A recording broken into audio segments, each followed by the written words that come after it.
Guys, good morning. Ito nga pala ang aming crusher, Sayap. Ito ang buhay namin dito sa Sayap, guys. Kumbaga, yan yung tagagiling ng mga bato at magiging buhangin. Ang malalaking bato, yan tinatawag nilang G1. At dyan isasalang, guys. Tapos dudurogin niya, guys. Magiging 3/8, 1/2. Tapos magiging 3/4. Yan yung screen, guys. Yan. Tapos ito pa yung guys, conveyor papuntang 3/4. Yung dalawang conveyor na yan ay papuntang, ito yung mahaba, guys, 3/8. Yan, guys, ang iluluwa niyan. Yung kabila naman ay buhangin. Ito yung crusher ng Yap. Yan, guys. Bali yan ang aming operator ng crusher. Ayan, ang dami namin crusher, guys, pati sa likod. Doon, sa likod, tumpok. Yan. Yan, sa dami yan, guys, Yan.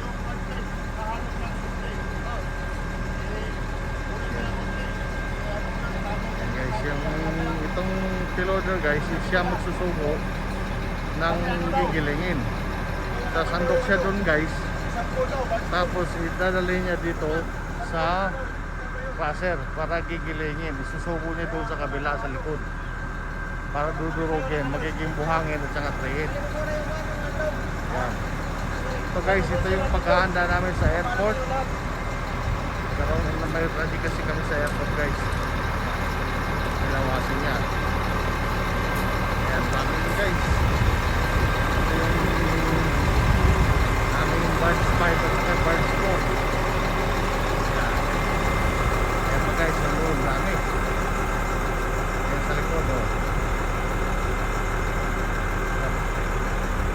Ayan yung aming crane, guys. Yung aming crane.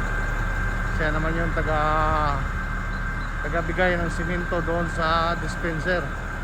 Meron kaming dispenser doon, guys, na upang magmix ng simento at dadalhin doon sa airport.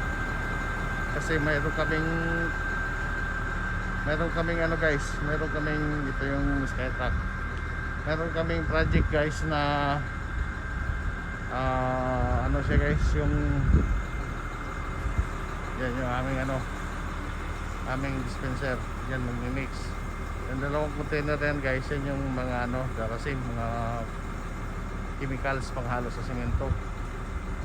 Yan yung aming dalawang mixer. Siya ang magmi-mix, guys, kasi meron kaming e-bolt o lagayan ng bahay ng generator sa airport, sa buong airport, upang mag-supply ng power pag nag-brown out sakali. Ayan, guys, ayan yung ito yung tangke ng magsusupply naman, guys, ng tubig papunta roon na napakalamig. Kailangan kasi ng cold para ang testing ay 100%. Ayan, guys. Ayan yung aming lubluban, guys, ng dump truck. Kung pagpunta rito ay maputik, dyan lulublob para matanggal ang putik sa gulong. Para pag-apak niya sa semento, guys, mayroon na siyang malinis na siya. Hindi na uhulihin ng pulis. Mostly kasi nahuli ng pulis pag maputik ang iyong sasakyan. Ayan, guys, mga equipment namin nakahintay. Ayan yung aming shop dito sa staging 2. Meron kasi kami, guys, staging 1, staging 2. Ayan. Ito ang aming buhay sa Yap, guys, sa construction. Ayan.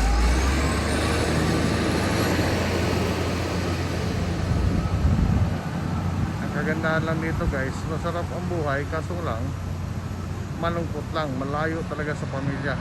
Saka kaunti pang tao rito.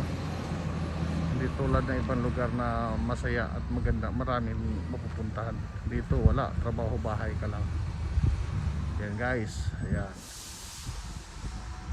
Okay, guys, maraming salamat. Sana i-like mo ako at i-share sa aking video na to. Thank you so much, guys, at good morning again. Bye.